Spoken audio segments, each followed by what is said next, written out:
So how do you make a stair runner? How do you install a stair runner? Let's get into this here. What's good? It's Michael Alder here from CarpetExpertBlueprint.com, and in this video, I'm going to walk you through step by step on how to get a stair runner, what it's going to cost to have it made, and how to actually install it. So first things first, we are getting the padding ready to install it on the staircase here that we're going to be putting the runner on.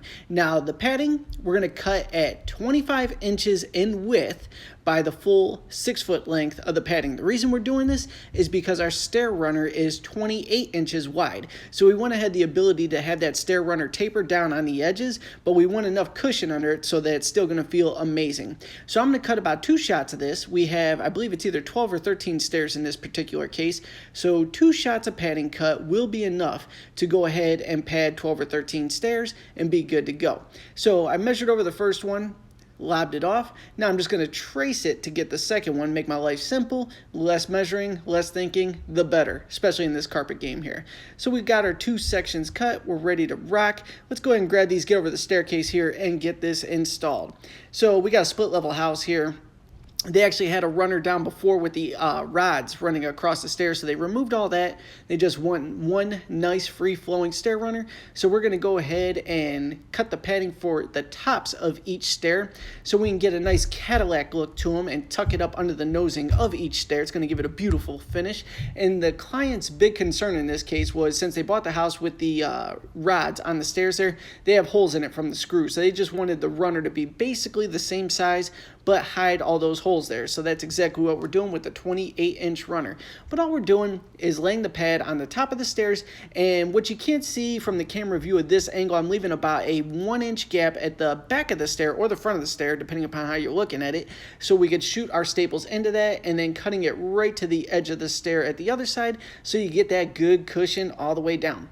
We're using a pad stapler to secure all these, and if you're not hip to those, same thing roofing installers use as well to secure felt paper to the roof. You can find them at any big box store. So you may be wondering, what does it actually cost to have a stair runner made? Here's the thing, your material cost in carpet can vary wildly depending upon how expensive you want to get, or if you just go with some cheap whatever. But to have it bound, figure $1 to $2 a linear foot to have binding installed on the side of the stairs there. They run it through a machine, they drop the fabric on it. It's super fast process if it's cut and ready to go, but it's more of just the labor intensity of them having to run it through the machine. That's what you're paying for. So in this case, you have stair runners that are 5 foot each one, so we have 10 linear feet, 5 on each side, and let's just call it $2 a foot. So each 5-foot section is going to cost $20 there. We have 5 of them total, so 5 times 20, you got $100 in your binding cost for this. Now they actually picked out a really nice carpet. Material on that's a couple $100 as well, so about $300 in upfront material costs, and then after that, whatever the labor is for the installation, and that will vary depending upon where you live at. So we are starting at the bottom here. I'm going to show you a little trick you can use if your carpet is not squared at the base. We're going to leave it long, but hang tight. I will show you a close-up of that shortly here. The key thing in doing stair runners is measuring from side to side to make sure it's square. You don't want to have 2 inches on one side and 4 inches on the other side. That's horrific. And you also don't want an angle going all the way up the stairs. You want them nice and square and beautiful so you're good to go. And my dogs are going bananas, which tells me Amazon is at my front door right now. Anyway, we got the first 3 stairs installed because 5 feet of carpet runner will give us 3 stairs. Now we're about to start the second set right now on the first flight of stairs still. So we're butting it right into where we left off, and we're securing the bottom half, tucking it up under the nosing of the stairs, stapling like crazy to secure it into place. Then we're going to go ahead and stretch into place. But we're also going to check our measurements too, just to make sure we're square from side to side, because if you start running off, it's going to look crazy. I know it's tedious, but it is super important when you're doing this here, because if you're not doing it, you're going to have all that effort, all that investment gone to waste, and that's all bad. So make sure you're taking the time measuring every single step so you're good to go and you can move forward and be proud of what you got when it's all said and done. Now, a lot of installers are going to want to use stair tools to go ahead and get that nice crisp seam all over on it. Me personally, I just use staples. I just clackety clack and create that nice line with the staple gun. So continue stretching forward till we get to the top of the stairs here. I'm going to secure that with the staple gun. Measuring once again. I know it never gets old. We keep going with that there. Boom, boom, boom, boom, boom. reload, reload. It's like Lethal Enforcers from when we were kids. Boom, boom, boom, boom. Now that we're good and secure here, we got to get the top. We're going to get the sides here. Top's locked on. We're going to work our way all the way down the stairs now, shooting down the sides of it and hiding the staples in the process, because you don't want major divots all the way down, but you don't want it open like that because it's just going to fall apart, collect dust, everything grimy and gross is going to find its way in there, and you're good to go. Now here's where we started off here that I was talking about, where it may not have been square. Leave it long when you start. See how I left that long right there, and it's all installed aside from that? Get a good fresh blade and just lob that excess off. Boom, boom.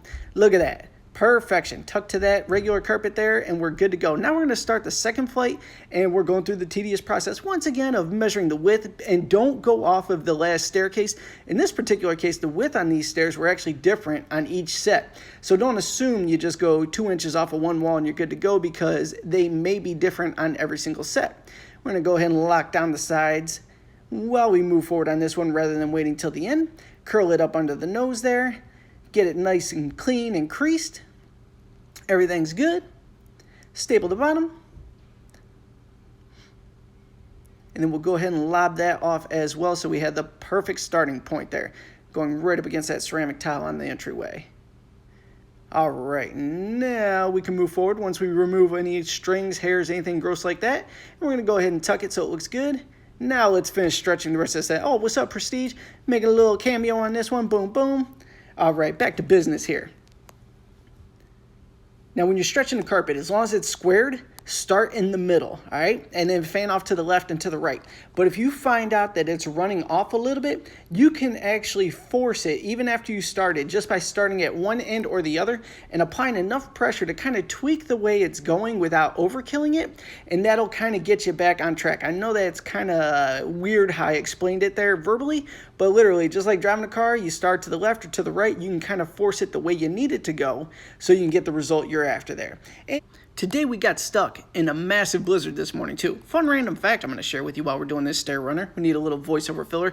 Anyway, streets are iced over, total whiteout, first big snow in the Cleveland area here, and I was going down a really big hill, and as we started going up a big hill, all these cars were sliding off the road. The car in front of me jams on his brakes, and then I jam on my brakes. The car in front of me had four-wheel drive. I didn't, so as he was able to pull out of it, I was stuck, and I spent over an hour getting unstuck on a hill. It was a miserable experience, but ultimately got to this job site, got it done, got paid, and made everything great. Oh, let's get back to how we actually do this here. That was just fun random fact for you there. So as we tuck it up under the nosing there, use a ton of staples because it's fun using a lot of staples, and we're going to go ahead and tuck it in place, stretch it up to the top here, boom, boom, boom, shoot that down. Where am I going? Measuring those sides.